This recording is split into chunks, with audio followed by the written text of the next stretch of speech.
रखें आप राजेश चौधरी जी, आवाज डाउन रखें। स्वास्थ्य खराब हो रहा है, राजेश चौधरी जी, लग गई है, ऐसे बयानों की फिराक में आप लोग रहते हैं, चिंता की बात, जिम्मेदारी कोई लेनी नहीं, आराम से आपको इसे बता देना है कि देखिए समाजवादी पार्टी कितनी सांप्रदायिक हो गई है। लेकिन विषय तो बड़ा गंभीर है ना भाई, इसका सोल्यूशन तो ढूंढना होगा हम सबको मिलकर। प्राची जी देखिए, समाजवादी पार्टी की वही विचारधारा है, वही भाषा है देश के बंटवारे से पहले जो मुस्लिम लीग की होती थी। यही बातें तो मुस्लिम लीग वाले करते थे, जिन्होंने पाकिस्तान की मांग की, जिन्होंने इस देश का बंटवारा किया, वही भाषा तो समाजवादी पार्टी बोल रही है। ये आज हिंदुओं के अंतिम संस्कार पर प्रश्न उठा रहे और जमीन जिहाद कर रहे हैं कब्रिस्तान के नाम पर लोग, उनके बारे में कुछ नहीं कहेंगे। मैं पूछना चाहता हूँ समाजवादी पार्टी से, वो बताए कि जिस लोग जमीन जिहाद कर रहे हैं, अवैध कब्जा कर रहे हैं कब्रिस्तान के नाम पर, लोगों की जमीनों को कब्जा रहे, गरीबों की जमीनों को कब्जा देते हैं और उस पर नहीं बोलेंगे। ये रामायण तो जला देंगे लखनऊ की सड़कों पर आकर के। इनके राष्ट्रीय महामंत्री और ये समाजवादी पार्टी के लोग रामायण जलाने का तो काम करेंगे, कुरान के बारे में शब्द नहीं बोल सकते। अब इनको चुप करो, इस पे आप बात करना क्यों नहीं चाहते? मैं पूछ रहा हूँ अनुराग जी, अरे सुनिए, आप लोग कितना गंभीर है ना प्रदूषण के इस मुद्दे को लेकर, मुझे बहुत अच्छे से समझ में आ रहा है, मुझे बहुत अच्छे से समझ में आ रहा है कि आप लोग कितने गंभीर हैं। बस सबको अपनी राजनीति चमकानी है, जनता सांस ले न ले, आपको कोई फर्क नहीं पड़ता किसी भी नेता को, और ये बात कहने में मुझे कोई गुरेज नहीं। अनुराग जी ये बात बोले, हिंदुओं की भावनाओं को चोट पहुंचाना, हिंदुओं पर आक्रमण करना, हिंदुत्व को चोट पहुंचाना, ये इनका एजेंडा है। ये मुसलमानों के बारे में कुछ नहीं बोल सकते। कभी बोला कि इस देश में जनसंख्या जिहाद चल रहा है, कभी बोला इस देश के अंदर लव जिहाद चल रहा है, कभी बोला इस देश के अंदर जमीन जिहाद चल रहा है। वो जो लोग जमीन में गाड़ने का काम करते हैं, वो जमीन कब्जाने का काम नहीं करते। कब्रिस्तान के नाम पर देश की बहुत बड़ी बड़ी प्रॉपर्टियों पे लोगों ने अवैध कब्जा कर रखा है, उसके बारे में एक शब्द नहीं बोलेंगे। हाँ, ये हर वो काम करेंगे जो भगवान राम को अपमानित करे, भगवान कृष्ण को अपमान करे, दुर्गा मैया को अपमानित करे, शंकर भगवान के खिलाफ बोलेंगे। और जितने लोगों के नाम बोले इन्होंने, ये बक बक बक बक करेंगे, बक बक बक बक बक बक बक करते रहेंगे। कोई दूसरा काम नहीं है तुम्हारा करने का। अरे भाई, लगातार चुनाव इसीलिए हारते हो तुम। उस दिन मुझसे कह रहे थे ना कितने वोट मिले मुझे, अरे तुम क्यों पराजित होते हो बार बार चुनाव में? अरे अनुराग भाई, इसीलिए पराजित हो, इसीलिए जनता धूल चटा देती है तुम्हें कि तुम्हारा स्टैंड ठीक नहीं है। अच्छा सुने, इसी तरह हारते रहोगे। अच्छा इसी तरह हारते रहोगे। राजेश चौधरी जी, आज तो आपको शुक्रिया कह देना चाहिए अनुराग भदौरिया जी को और उनकी पार्टी को।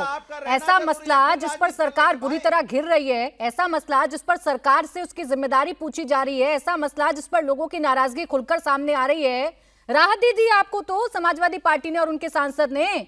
फेवरेट मुद्दा दे दिया ना आपको। समाजवादी पार्टी का हिडन एजेंडा है देश का इस्लामीकरण करना। इस देश में गजवाए हिंद की जो संस्थाएं काम कर रही हैं, सबका संरक्षण कर, ये पार्लियामेंट के अंदर करते हैं, ये विधानसभा के अंदर करते हैं। ये लोग केवल मुसलमानों के लिए काम करते हैं, किस तरह से इस देश का इस्लामीकरण हो, इस पर ये लोग काम करते हैं। आज तक राम मंदिर गए? चलिए मैं कहना चाहता हूँ राजेश चौधरी जी, लगता है सर आपने मेरा प्रश्न नहीं सुना। मेरा प्रश्न इसी के इर्द गिर्द था। अनुराग भदौरिया जी, वहाँ आपके नेता लाइमलाइट लेने के लिए हिंदू प्रथाओं को कोसते हैं, हिंदुओं को सीधे सीधे तौर पर प्रदूषण का जिम्मेदार बता देते हैं, और आप यहाँ लाइमलाइट लेने के लिए बीच बीच में बोलते रहते हैं। ऐसे नहीं होता ना अनुराग जी, अपना समय होता है। इतने वर्षों से डिबेट कर रहे हैं, आपको डिबेट करने का तरीका बहुत अच्छे से पता है। यहाँ भी कवर दे रहे हैं आप राजेश चौधरी जी को। अरे मैं उनसे सवाल पूछ रही हूँ, और आप उनको कवर दे रहे हैं। राजेश जी, मैं यही पूछ रही थी कि आज तो आपको शुक्रगुजार होना चाहिए समाजवादी पार्टी का, कितने गंभीर विषय पर आपको एक मौका दे दिया बचने का, आई वॉश करने का, सांप्रदायिक मुद्दों को फिर से चर्चा में लाने का। असल मुद्दा पोल्यूशन है जिस पर कोई चर्चा नहीं करना चाहता है। सोमनाथ भारती जी कहेंगे अपने साथी को कुछ? सोमनाथ भारती जी, यहाँ सांसों का आपातकाल है, सांस लेना मुश्किल हो रहा है, लोग बीमारियों से दो चार हैं, घरों में कैद हैं, और आपकी सहयोगी पार्टी जो है वो ये बता रही है कि देखिए ये सब कुछ हो रहा है चूंकि हिंदुओं की वजह से, हिंदू जिम्मेदार हैं। देखिए, वो तो आपके इंटरप्रिटेशन का तरीका, और भदौरिया जी ने अपनी पार्टी का स्टैंड रखा। उन्होंने कहा कि ये बात नहीं कहना चाहिए था, लेकिन जैसा आपने शुरू में कहा प्राची जी कि बहुत सीरियस मसला है। लैंडसेट जैसी जो रिसर्च संस्था है, उसके मैगजीन में आया कि 17 लाख लोग हर साल पोल्यूशन से मर रहे हैं हिंदुस्तान के अंदर। गवर्नमेंट क्या कहती है? No data. दिल्ली के अंदर क्या हो रहा है? AQI के कारण इंटरनेशनल एम्बैरेसमेंट मिला भारत को। माननीय मुख्यमंत्री जब आए तो बोला, लोगों ने कहा AQI ये क्यों आई लग रहा था पहले, फिर बाद में लगा नहीं प्रदूषण के बारे में बात करना चाहते हैं। लखनऊ के अंदर इंटरनेशनल क्रिकेट मैच कैंसिल करना पड़ा। सोमनाथ भाई, आप ही लेकिन लोग करके गए हो, दिल्ली कारण को क्या बर्बाद है? करने भाजपा का की तरफ क्या काम ज्यादा क्या है भाई। उनका एक्सप्लेनेशन 11 साल कि जी हम तो अभी आए 8 महीने हुए। अरे भैया, लखनऊ में कितने साल से हो? केंद्र में कितने साल से हो? MCD में कितने साल से हो? कारण क्या है? की हालत है, कुछ नहीं करना है भाजपा को। आज तक केंद्र में भी पूरी सरकार चलाने के दौरान हर गलतियों के पीछे कहा क्या करते हैं? कांग्रेस के पीछे जाके छुप जाते हैं। अब छुपने की प्रक्रिया कर दी दिल्ली में शुरू, आम आदमी पार्टी के पीछे।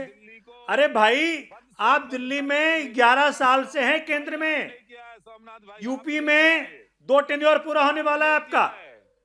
पिछले 18 साल से 17 साल आप MCD में रहे दिल्ली में, और आपने दिल्ली वासियों को कहा था, आते के साथ LG साहब ने कहा था कि दिल्ली सरकार चाहे 75% ताकत इनके हाथ में। और बता दूं प्राची जी आपके जरिए, पंजाब का जो कंट्रीब्यूशन हुआ करता था, आम आदमी पार्टी की सरकार पंजाब में इतना बेहतरीन किसानों का साथ दिया कि पराली जलाने की घटना 95% कम हो गई। वहां के AQI कितना है? 80, 90, 100। दिल्ली में कितना है? 400 से बियॉन्ड।